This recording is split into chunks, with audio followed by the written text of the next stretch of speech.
So we take that breath.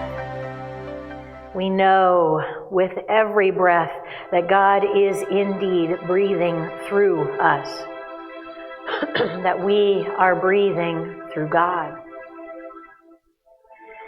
We take this moment, wherever we might be, to just relax in, not just physically in the space that we're in, not just relaxing our muscles and relaxing our thoughts, but relaxing the way that we are holding the world that we live in. Relaxing the stories that we are telling ourselves about where we are right now, about what we're facing, about what is possible, about what we are open to, what we are entitled to, what our life can be. You just feel in this moment an expansive sense of what the pieces of our lives are creating. What are the things we do, the thoughts that we hold, the beliefs that we might be clinging to? What are those things coming together to create in our lives? In what ways are they helping us grow? In what ways can I grow forward from this moment? Knowing that I am breathing the very breath of God itself, I allow an expansive moment, an expansive dreaming, if I will. Just a few moments of allowing myself to roll out the red carpet for the beauty of my imagination and what I can see in store for my life. Knowing that I am breathing the very breath of God, that I live, move, and have my being in that Godness. What peace can I create with the pieces? What love in this world can I create with the love that I have? What joy can I make room for? Just expand into that for just a moment. What vibrancy, what vitalness, what expansiveness can I move into from this moment on? What practices might I include? What might I make part of my self-care that allow me peace? What are one or two or even three things that I can do this week, that I can be this week, to bring myself healing, peace, love, and joy, so that I might also share those things in the world around me? Just hold that question gently and lovingly as I move into the silence to allow it to make room for answers.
The love that I bring into this world begins in me. The joy that I offer to this world begins in me. The peace that I would love to see in the world begins in me. So in this moment, in those answers, in the thought of what can I do this week that brings me peace, that brings me love, that brings me joy, so that I might share those things with the world. That thought, I allow it just to sit in the back of my awareness for the rest of our time together here today. Growing roots, growing branches, and blossoming into existence as I move forward from this moment, from this space, knowing that God is in it all, and so in truth, it all is well. And so it is. Amen. So, today is World Peace Day. And we shared in the daily word, world peace, saying that I bless the world with thoughts of peace. And I turned to Paul when we were repeating that as a group. I bless the world with thoughts of peace, and that's wonderful. And can we bless the world with actions of peace, with beliefs of peace, with practices that create peace? Thoughts are wonderful. I see it a crisis that comes around, we see everyone putting forth thoughts and prayers, and then we see people mocking that people are putting forth thoughts and prayers.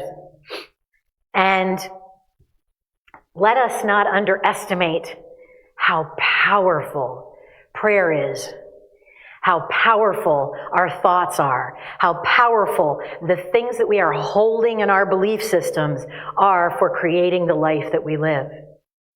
My theme for this month is trust fall, which can be taken a few different ways.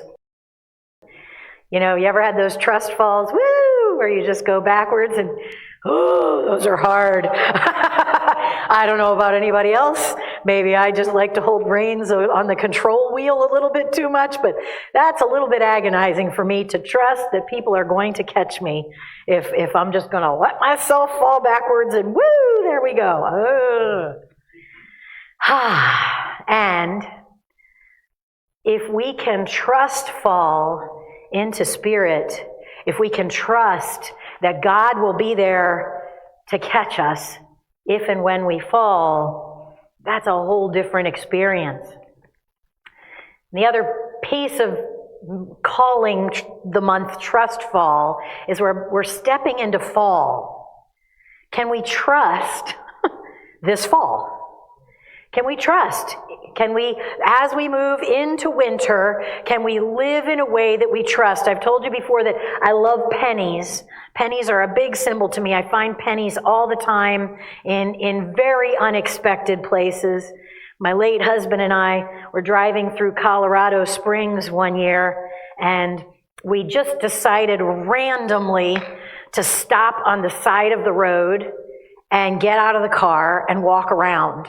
And when we got out of the car and walked around, we walked literally like 8 feet, and there was a spring that ran beside this road. Just this random spring on the side of a highway in the middle of nowhere that we couldn't see from the road. And I stepped into this spring, and it was amazing and freezing cold and wonderful. And I was just standing there for a few minutes, and I said, oh, thank you, God. And I looked down, and there was a penny at my feet in the middle of a random spring, in the middle of Colorado Springs, in the middle of the day, in the middle of the week. That's the way that life can show up when we live with the moniker of "In God We Trust." It's on our money.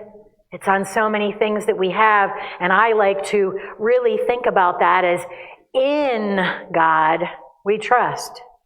The thing is, we're always in God, right? We're just not always in the awareness that we're in God. We're always in God. It's up to us whether we're going to trust or not. Now, there's a lot of times there's this lovely space in life that pops up all the time called liminal space. Such a pretty word for such an uncomfortable thing. Liminal space is that space where you're stepping into something new, but it doesn't feel like it fits yet. You're not really all the way in. You're still holding on to where you just came from. You're about 1 foot through the doorway.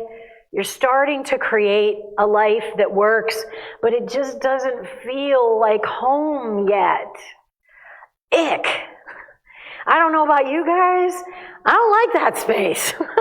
I would much rather, even if it's just not even where I want to be, or if I know in my heart that it's making me smaller or holding me back, I would much rather feel comfortable. I like my comfort. It's a nice place to be. It feels comfortable, right? Except we live in this paradigm where we seem to have to make ourselves uncomfortable in order to grow. We would never do new things. Maybe we would. I don't think so. My life, anyway, hasn't proven that I will go out of my way to have new and different experiences. Maybe I will, sometimes. But all in all, I want my comfortable routine. I want it to feel good. I want it to feel relaxed. And so I'm not going to jump that jump unless life makes me. Right? Life has been really good at making me.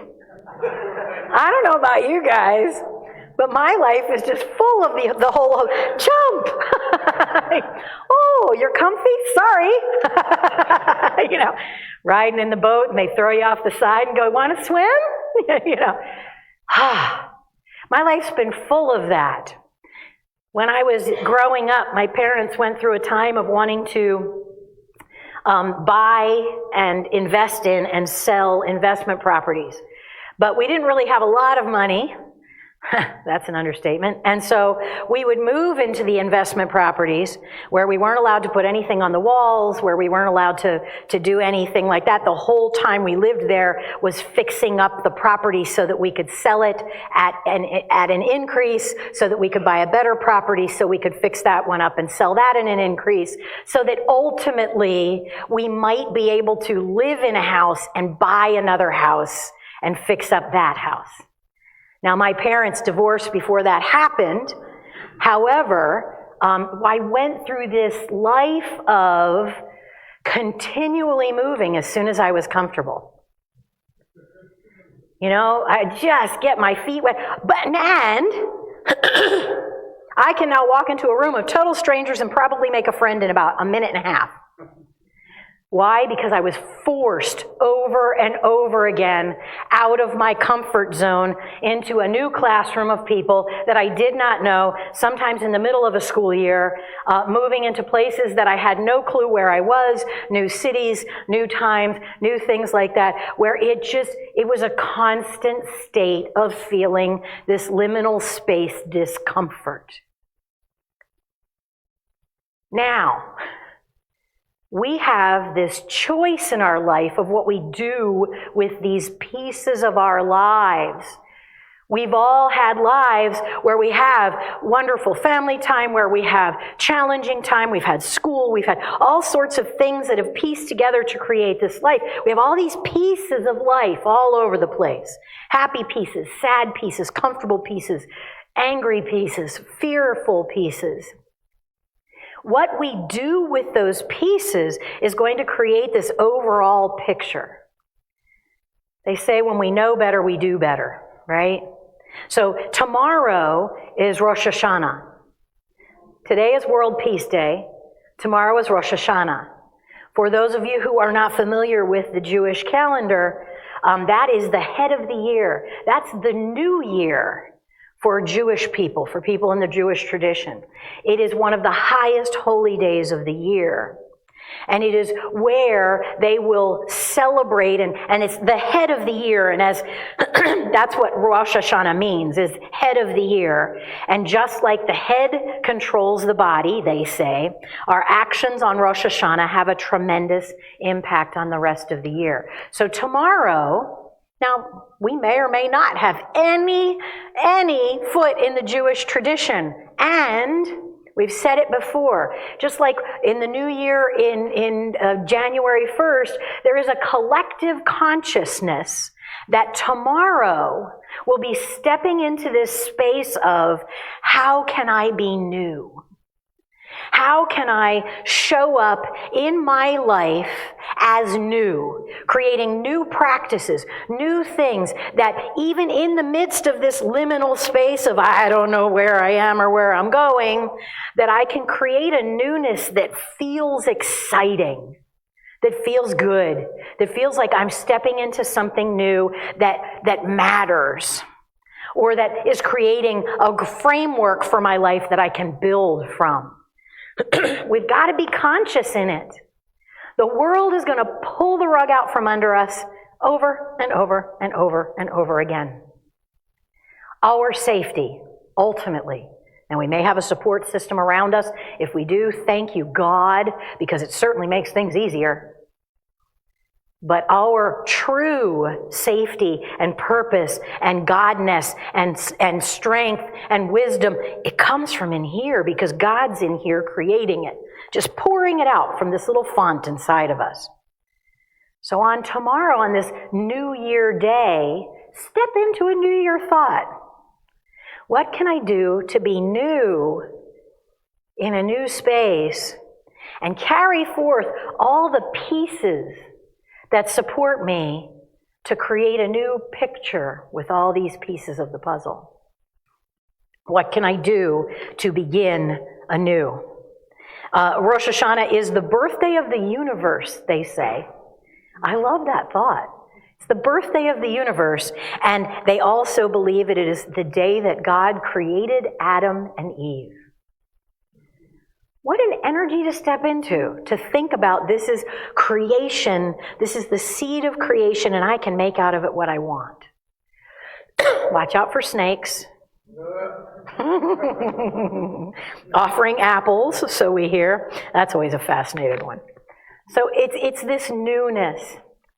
Now, right now, as I'm standing here on this stage, I talk about making room for these new things in our lives, about expanding into new consciousness.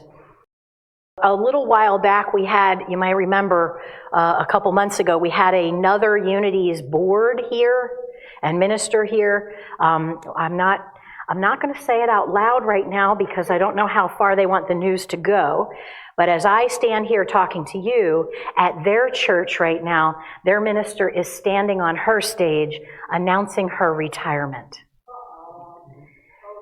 Yeah, goosebumps, right? Goosebumps and tears and support and prayers. I'm sending her so much love. She has been a minister for more than 25 years. She is stepping up, ministering to a thriving ministry that her mother was minister of before her.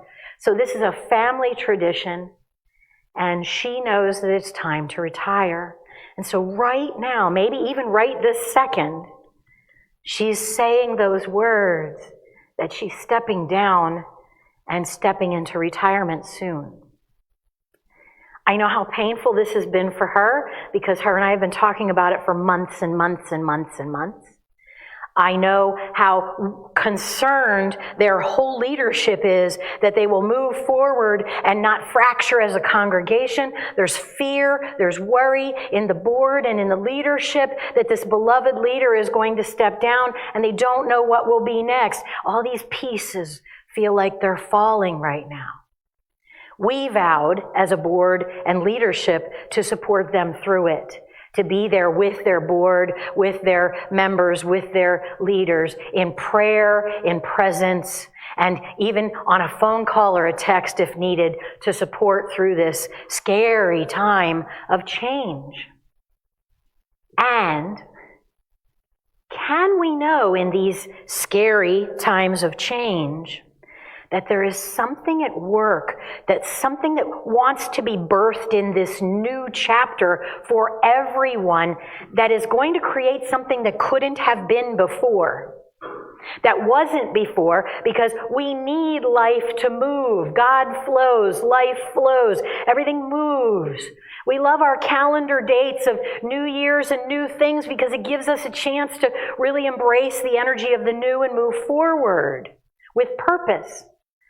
Because we love purpose. I don't know about you guys, but I love having purpose. It makes me feel on purpose when I do the things that I do, and that's valuable. But if we never let ourselves jump off that precipice and find out if our wings work, our life is going to stagnate. And where that sounds okay and comfortable, we are meant to grow and expand and learn and evolve, and it's what we're meant to do.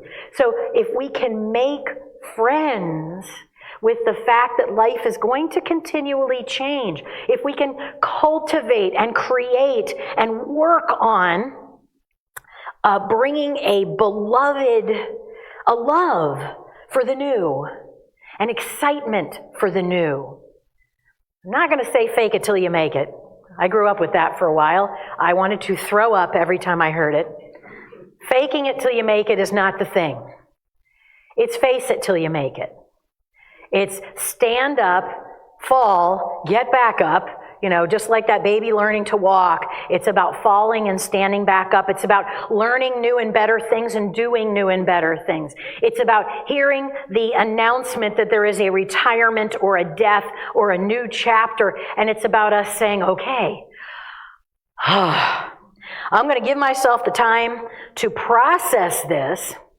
And if it's a hard processing, I had a friend who lost her husband when they were in their early 20s. It was beyond earth destroying for her. He left for work. They didn't even say goodbye. He was in a hurry. She was in a hurry. And he left for work and he never came back. And they had 2 young children. And she didn't even begin to know where life was going to go. And she knew she had to be there for her kids. So she stepped for a little while into the fake it till you make it. I'm fine. Everything's fine. I got this. I can do this. I'm fine. Except we're not sometimes, right? And if we're not fine and we just keep acting like we are, at some point, the volcano will happen. At some point, the crash and burn will happen. So stop that. Stop faking it till you make it. And like her, she had 2 young children to raise. She needed to be functional and work and pay bills and do all of those things because it was adult time. And so what her therapist told her, and boy, I have borrowed this, I can't tell you how many years, as she said, okay, go through your day, do what you need to do, don't fake it till you make it, but sometimes we compartmentalize, right? Sometimes we go, I feel like this and I want to deal with this, and I got to go to work. So I'm not going to deny it or act like it's not going to happen. I'm going to take that piece and I'm going to put it over here to when I have time to get in it. And her therapist told her, at the end of the day, when you're done with your stuff, yeah, maybe you've cried a little bit during the day, or maybe you've had moments that weren't so happy, but do what you need to do, because I know you feel like you needed to do it. And then at the end of the day, give yourself an hour. Now, if you can't do it inside your house because you can't have the privacy you want, maybe you go outside and take a walk. Maybe you do it in the shower. Maybe whatever it is. But you take an hour and you just worst case scenario it. That's right, the worst is going to happen. The sky is falling. You can't do this. That's right, every possible horrible thing is probably going to happen. I don't know if I'm going to be able to make it. You put yourself in a safe place before you do this. Okay? You make sure that you're in a safe place and that nobody needs you right then, and that you're not putting it out on Facebook or anything, okay? This is your time with you to worst case scenario it. You set a timer. Maybe it's 45 minutes, maybe it's 30 minutes, whatever it is. And cry, punch pillows, scream, rage, do whatever it is that you need to do. Give it your all. Throw yourself into this piece of horror and fear and just let yourself do it. And at the end of the time, take a breath, go get a cup of coffee, a latte, mocha, haha. I don't know how those words are. But do whatever it is. Give yourself something that helps you feel a little better and feel a little stronger. And allow yourself to have done that. The next night, do it again. At some point soon, you're going to find that the time is too long. You're going to run out of your spleen to vent before the timer is done.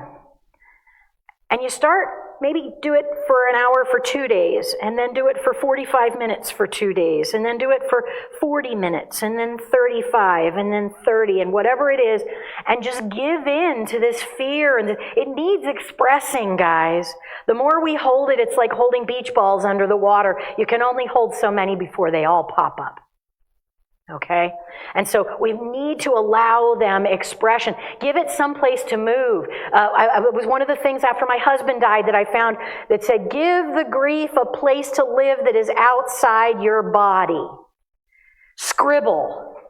Rip paper up. Burn something small and safe. Right? Do something.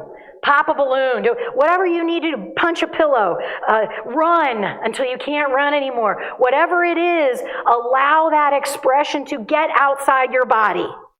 Because the anger we swallow just festers, or the fear.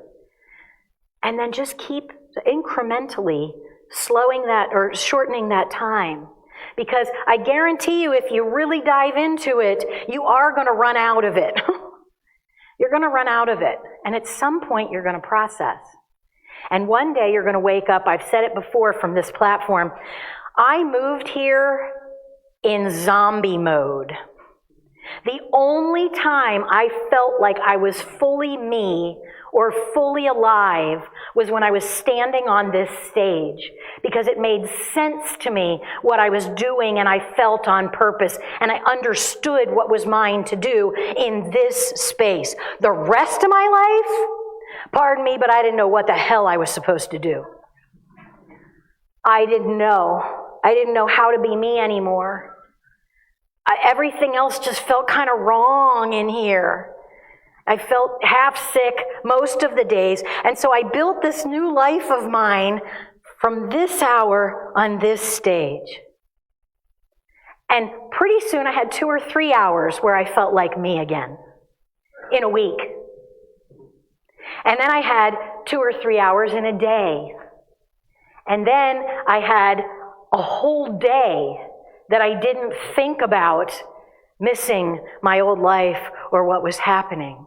And pretty soon, it was a week before I needed to take a 2-hour nap in the middle of the day. And about 8 months after I moved here to Sebring, I stood at my back window watching the birds move around, and I thought, oh my God, this house is beautiful. I lived in my house that I had bought for 9 months before I realized it was pretty nice. All I knew when I bought that house was it had the rooms that I needed in the way that I needed them to be so that I could bring my mom here with me. That was all I knew, and I could afford it. When I moved into my house, it had holes in the wall. It had cracked floors. It had exterior doors that didn't lock. It was a mess when I moved into my house. And it probably took a full year before I nested in it.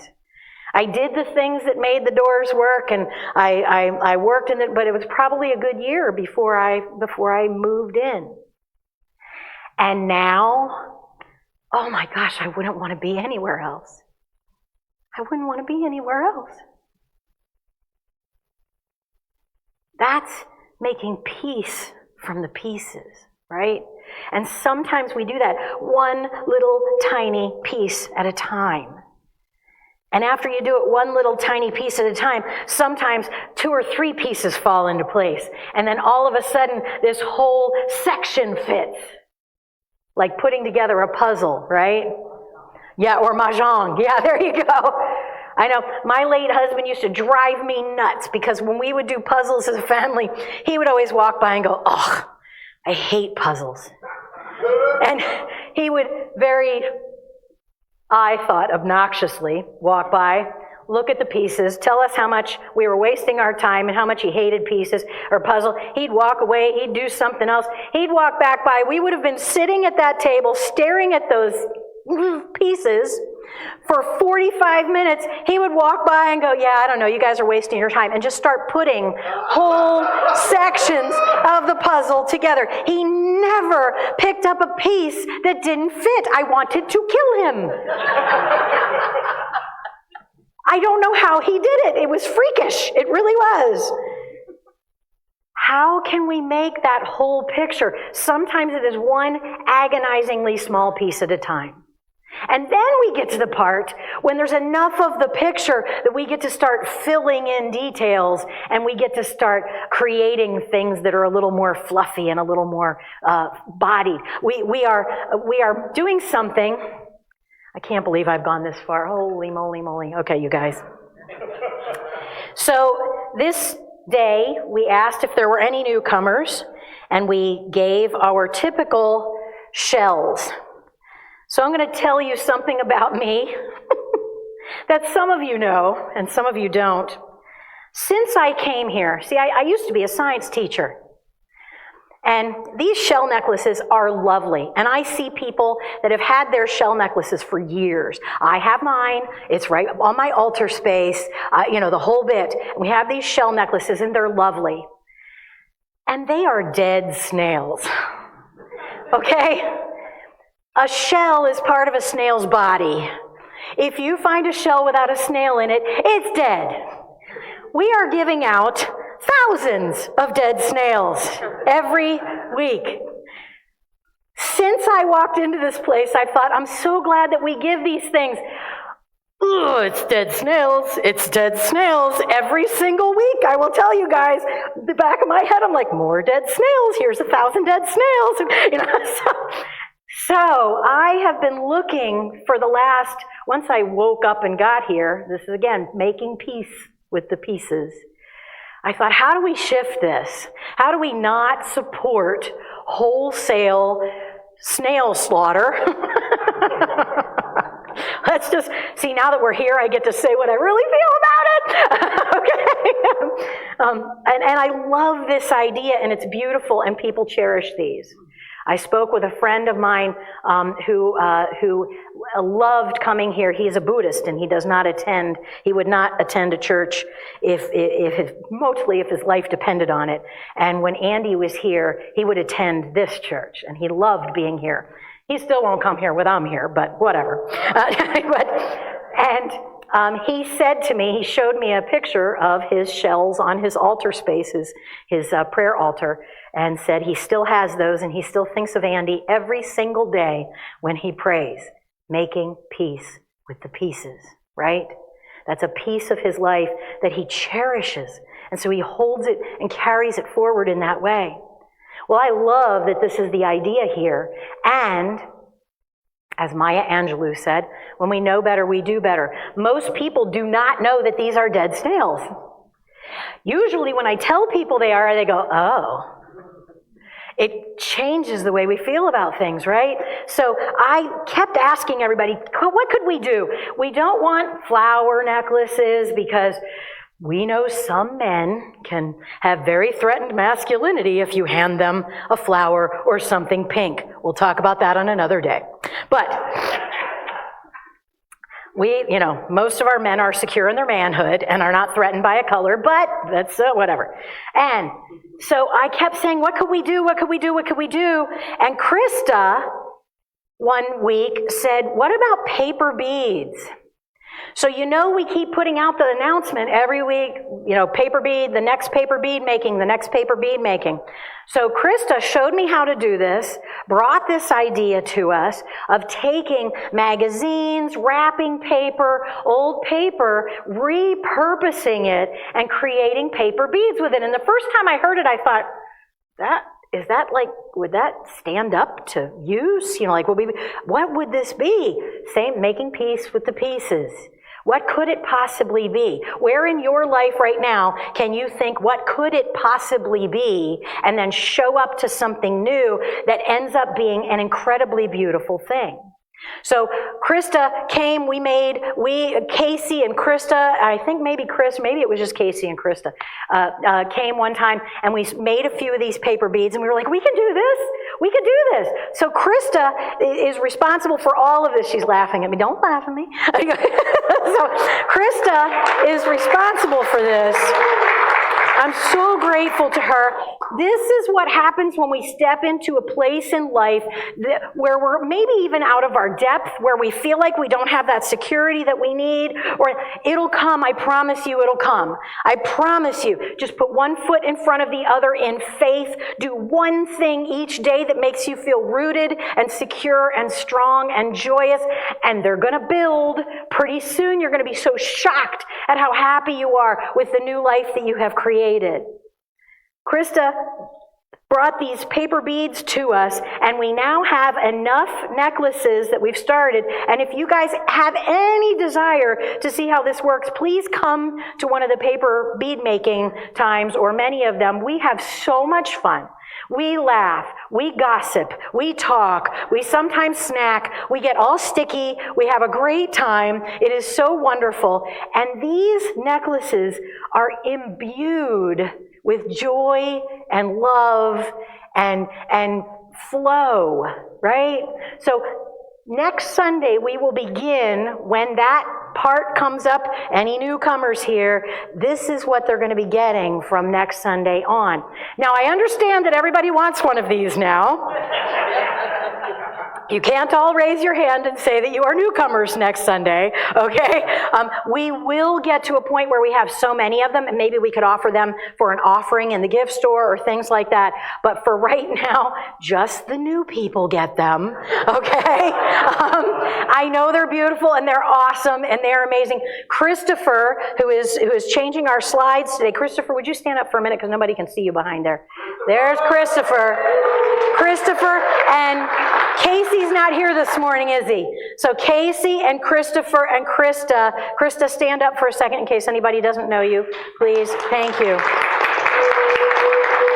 They have created this amazing opportunity for us to stop slaughtering snails and step into this beautiful, heartfelt sharing. This is what happens when you step off that precipice. This is what happens when you say, I'm uncomfortable, I need something, I need a new whatever it is, can someone support me? And you ask it in safe places where people can move forward. You've noticed too that we have, and I'm running over, I apologize, I'll go as quick as I can. You may have noticed that we have these beautiful quilts on the chairs, and I realize I've never said a word about them, and my apology for that. This is one of them.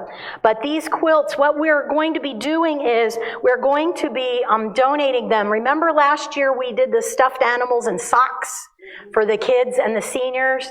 We're going to be doing that again this year through the holiday season. And these quilts that are on the seats right now, if you're cold, use them.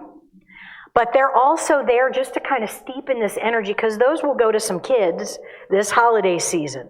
So, and our chairs are going to look awful naked when they leave, so I think we're going to need more. But I think it's a wonderful idea, and those are here too. So what can we step into that we create waves of joy for other people? I guarantee you, if you're in a place in life right now that feels a little uncomfortable or that doesn't feel like it fits yet, like my friend standing on her platform this morning announcing that she's stepping into retirement and she doesn't know what that's going to look like.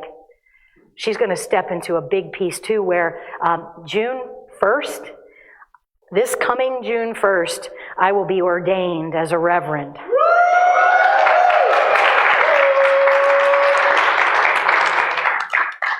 It has been decades of wanting to get there.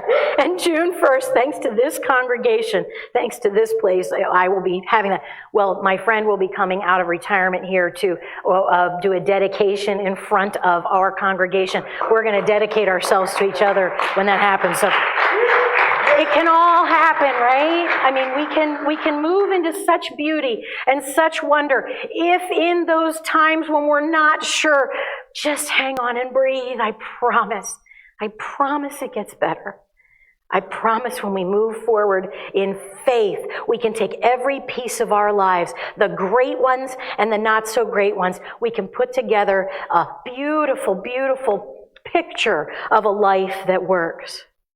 So let's do that, right? Let's hold my friend, our other Unity congregation in our hearts as they move into uncertainty. Let's hold the Unity movement itself as it becomes one unity. Dave and I were lucky enough, honored enough to be a part of a team that's helping to write the charter for the new Unity organization for the youth. What an honoring thing, and we're moving forward into one unity. We get to do this together. We're creating something brand new. It's uncomfortable. It's juicy. It's full of possibility, and it's something that we can create something beautiful from, just like those bead necklaces. Let's do it, shall we? All right, and so it is. Amen. Thank you for joining us today. Please visit www.unityofsebring.org for more information, to submit a prayer request, or to donate to our ministry. We hope to see you again very soon.